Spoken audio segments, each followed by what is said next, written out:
Hello friends, welcome back to my YouTube channel English for Life. So today we will discuss a Hindu editorial to improve our vocab as well as some grammatical structure. So let's dive into discussion.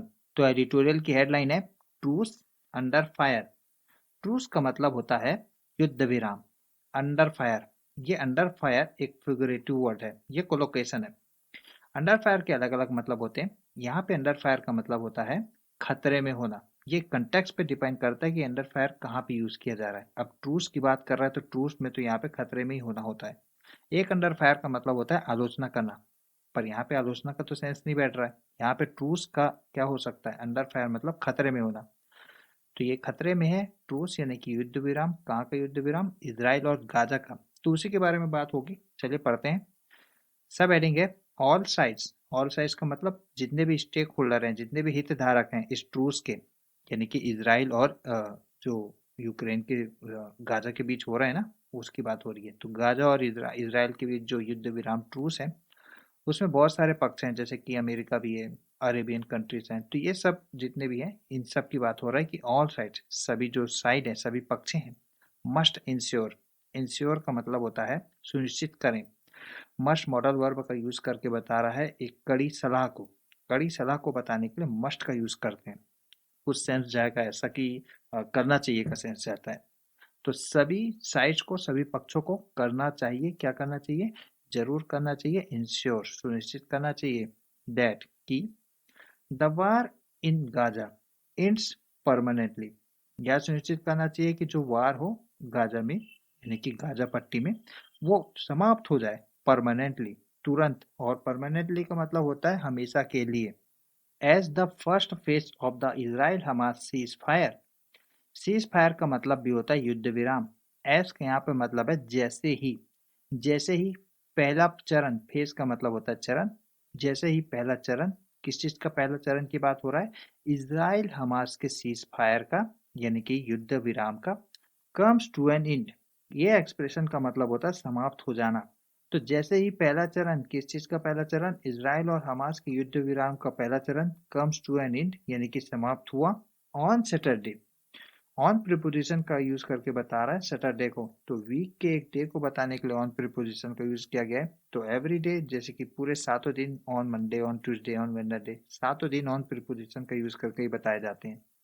तो जैसे ही पहला phase किस चीज का? Cease fire का, comes to end, समाप्त हुआ Saturday को, शनिवार को। There are growing signs. Growing का मतलब होता है बढ़ना, साइन का मतलब होता है चिन्ह, संकेत बोल सकते हैं इसे। तो देयर आर ग्रोविंग साइन, संकेत बढ़ रहे हैं, ऐसे संकेत बढ़ रहे हैं कि that the already fragile truce. Already मतलब वो पहले से, फ्रेजाइल का मतलब होता है नाजुक, कमजोर, ट्रूस का मतलब होता है युद्ध विराम। तो कमजोर और पहले से ही कमजोर युद्ध विराम इस अंडर एनॉर्मस स्ट्रेन। तो एक संकेत बढ़ रहे हैं कि पहले से ही कमजोर युद्ध विराम इस अंडर, अंडर का मतलब होता है कि अधीन, एनॉर्मस का मतलब होता है बहुत बड़ी मात्रा में, और स्ट्रेन का मतलब होता है दबाव। तो इसमें कहना चाह रहा है कि बढ़ता हुआ साइन चिन्ह है कि पहले से ही कमजोर युद्ध विराम बहुत अधिक दबाव में है, under enormous strain. When the deal was reached. Deal का मतलब यहाँ पे है समझौता। अब डील के साथ रीच आता है, उसका मतलब होता है समझौता होना। तो जैसे ही समझौता हुआ, कब हुआ? In mid January. In preposition का यूज करके बताते हैं मंथ को, चाहे वो मिड हो या फर्स्ट हो या लास्ट हो। तो मिड जनवरी, जनवरी के मध्य में जैसे ही रीच हुआ, मतलब डील हुआ, the understanding was that it would be implemented in 3 phase. तो ये समझ थी, या एक समझ बनी थी। It would be implemented, it यहाँ पे इट प्रोनाउन है, प्रोनाउन का यूज किया गया है इस डील के लिए। ये डील, तो ये deal would be implemented, implement का मतलब होता है कार्यान्वित होना, एग्जीक्यूट होना। तो ये अंडरस्टैंडिंग बनी थी कि ये डील होगा, कार्यान्वित कब होगा? इन 3 फेज में, 3 चरणों में होगा। इन द फर्स्ट, तो 3 फेजों में से सबसे पहले में, कॉमा लगाकर बता रहा है, इजराइल वाज रिक्वायर्ड, इजराइल को आवश्यकता थी, टू रीपोजिशन, रीपोजिशन का यहाँ पे मतलब है पुनः स्थापित करना, सम ऑफ इट्स ट्रूप्स को। इट डिटर्मिनेंट का यूज करके बता रहा है इजराइल को। ठीक है, तो इजराइल के ट्रूप्स को, यानी कि सैनिकों को फिर से रिपोजिशन करना, स्थानांतरित करना की जरूरत थी इजराइल को। Letting displaced Palestinians move from the south to the north. Let के यहाँ पे मतलब है करने देना, क्या करने देना, डिस्प्लेस्ड यानी कि विस्थापित फिलिस्टीशियन को मूव करने देना यानी कि आगे बढ़ने देना। कहाँ से आगे बढ़ने देना, from the south to the north, दक्षिण से उत्तर की ओर आगे बढ़ने के लिए लेटिंग करना यानी कि अनुमति देना। डिस्प्लेस्ड फिलिस्टीशियन को, विस्थापित फिलिस्टीशियन को। और क्या जरूरत थी पहले फेज में, and release more than 1,000 security prisoners in return for some 32 hostage. Hostage का मतलब होता है बंधक, तो 32 बंधक इन रिटर्न फॉर, 32 बंधक के बदले, मोर देन 1,000 सिक्योरिटी प्रिजनर, प्रिजनर का यहाँ पर मतलब है कैदी, सुरक्षा कैदी, सिक्योरिटी सुरक्षा कैदी। तो रिलीज करना यानी कि उन्हें छोड़ना, मोर देन 1,000 यानी कि 1,000 से भी ज्यादा सुरक्षा कैदियों को छोड़ना, इन रिटर्न फॉर के बदले, किसके बदले, कुछ सम 32 होस्टेज, कुछ 32 यानी कि 32 बंधक के बदले। इन द सेकेंड फेज में कॉमा लगाकर बता रहा है, बोथ साइड्स आर रिक्वायर्ड, दोनों साइड को यानी कि दोनों पक्ष इजराइल और हमास को जरूरत है, रिक्वायर्ड है, to bring the war to an end, bring something to an end, इस एक्सप्रेशन का मतलब होता है कोई चीज को समाप्त कर देना, फिनिश कर देना। तो दोनों हमास और इजराइल को जरूरत है कि वो ब्रिंग करें, किसे ब्रिंग करें, वार को ब्रिंग करें टू एन एंड, समाप्त कर दें वार को, युद्ध को। ये दूसरे फेज का जरूरत है। वाइल, जबकि यहाँ पे वाइल का मतलब है जबकि, द थर्ड फेज इज, तीसरा फेज है यानी कि तीसरा चरण है about the reconstruction of Gaza. और तीसरे फेज में किसके बारे में है, अबाउट करके बता रहा है के बारे में, रिकंस्ट्रक्शन पुनर्निर्माण, किस चीज का पुनर्निर्माण, गाजा का। तो गाजा सिटी के पुनर्निर्माण की बात है तीसरे फेज में, ऐसा अंडरस्टैंडिंग बना था जब जनवरी पे डील रीच हुआ था।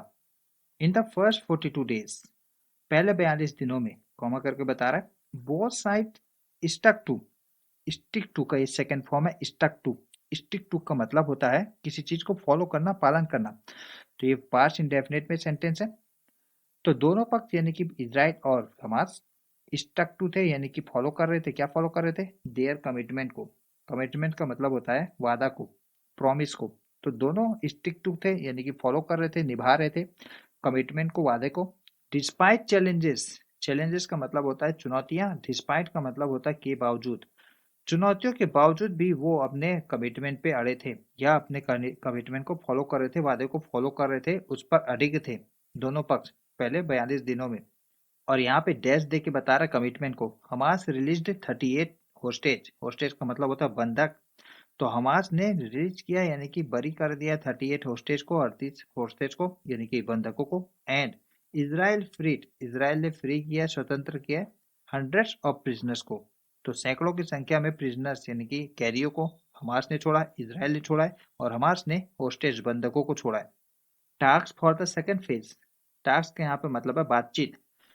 फॉर का यूज करके बता रहे हैं यहाँ पे पर्पस को, उद्देश्य को। तो फॉर प्रीपोजिशन का यूज करते हैं किसी उद्देश्य को बताने के लिए। तो ये टास्क किस उद्देश्य के लिए थी, सेकंड फेज के लिए, तो दूसरे चरण के लिए टास्क थी, बातचीत थी। वर टू बिगेन, वर टू का मतलब होता है होना था, तो टास्क होना था शुरू, बिगेन का मतलब होता है शुरू, डेज अर्लियर कुछ दिन पहले ही शुरू होना था। Prime minister Benjamin Netanyahu sent a delegation, sent verb यहाँ पे अपने सेकंड फॉर्म पे, सेंड का सेंट का मतलब होता है भेजना, डेलीगेशन का मतलब होता है प्रतिनिधिमंडल। तो प्राइम मिनिस्टर बेंजामिन नेतन्याहू, ये प्राइम मिनिस्टर कहाँ के हैं, इजराइल के। इजराइल के प्राइम मिनिस्टर ने भेजा है डेलीगेशन, प्रतिनिधिमंडल को भेजा है, कहाँ पर भेजा है, टू कायरो। कायरो कहाँ पे, आप मुझे कमेंट में बताइए। तो कायरो में भेजा है, ओनली ऑन थर्सडे, गुरुवार को ही भेजा है। एंड कॉमा करके बता रहा है, और अकॉर्डिंग टू द डील, फिर कॉमा, अकॉर्डिंग का मतलब होता है के अनुसार, डील का मतलब होता है संधि, तो संधि के अनुसार इजराइल वाज टू का मतलब होता है करना था, इजराइल को करना था, क्या करना था, कंप्लीट, पूरा करना था, the withdrawal of its troops. Withdrawal का मतलब होता है वापस भेजना, वापस लाना। इट्स यहाँ पे इस डिटर्मिनेंट का यूज करके बता रहा है इजराइल के बारे में। तो इजराइल के ट्रूप्स यानी कि सेना को, इजराइल की सेना को वापस लाना था। विड्रॉल का मतलब होता है वापस लाना या वापस करने की एक प्रक्रिया। तो इजराइल को पूरा करना था वापस लाने की प्रक्रिया, किस चीज को वापस लाना, उसके ट्रूप्स को, उसकी सेना को। कहाँ से, from the Philadelphi corridor, Philadelphi corridor से, जिसके बारे में डिटेल बता रहा है। The 14 kilometre stretch along southern गाजा's border with Egypt और कॉमा क्लोज। तो एक कॉरिडोर बाय सैटरडे शनिवार तक बाय प्रीपोजिशन का यूज करके बताते हैं डे के लिमिट को कि इस डे के पहले तक तो हो ही जाना चाहिए था। तो शनिवार तक तो लाना ही था, इजराइल को विड्रावल करना था कंप्लीट, यानी कि जो वापस लाने की प्रक्रिया है उसे पूरा करना था। किसे वापस लाना? उनके ट्रूप्स को, उनकी सेना को। कहाँ से? फिलाडेल्फी कॉरिडोर से। कॉरिडोर के बारे में एक्स्ट्रा डिटेल कॉमा लगाकर बताया यहाँ से यहाँ तक। चलिए पढ़ते हैं क्या है। 14 किलोमीटर का एक स्ट्रेच है, एक पट्टी है अलोंग द सदर्न गाजास बॉर्डर, जो कि इजिप्ट के साथ दक्षिणी गाजा सीमा पर है। और ये वापसी कब तक कंप्लीट करनी थी? शनिवार तक। बट ऑन थर्सडे, लेकिन गुरुवार को, एन इजरायली सोल्जर, एक इजराइल के सेनाक ने रूल्ड आउट कर दिया। रूल आउट का मतलब होता है नकार देना, खंडन कर देना। क्या खंडन किया उसने, इजराइल की सेना ने? An Israeli pull back. Pull back का मतलब होता है वापसी करना। कहाँ से? फ्रॉम द कॉरिडोर से। तो ये जो 14 किलोमीटर स्ट्रेच है लंबा सदर्न गाजा बॉर्डर में, जो इजिप्ट के साथ लगता है, उस कॉरिडोर में वापस जाना, उस कॉरिडोर से वापस जाने का इजराइल का जो मकसद है उसके बारे में यहाँ पे बता रहा है कि इजराइल की जो सेना है उसने तो रूल आउट कर दिया, नकार दिया है कि इजराइल वापस जाएगी इस कॉरिडोर से। Casting doubt. कास्ट डाउट का मतलब होता है संदेह पैदा करना। तो संदेह पैदा करता है, क्या पैदा करता है? On the future of the cease fire. संदेह पैदा करता है भविष्य पर। किस चीज के भविष्य पर? सीज फायर के, युद्ध विराम के भविष्य पर यह संदेह पैदा करता है। जिसे कौन सा चीज? ये जो इजराइल की सेना ने जो रूल आउट किया है, नकारा है इजराइल के पुल बैक करने को। कहाँ से? कॉरिडोर से। ठीक है, और वो कास्ट करता है एक डाउट को।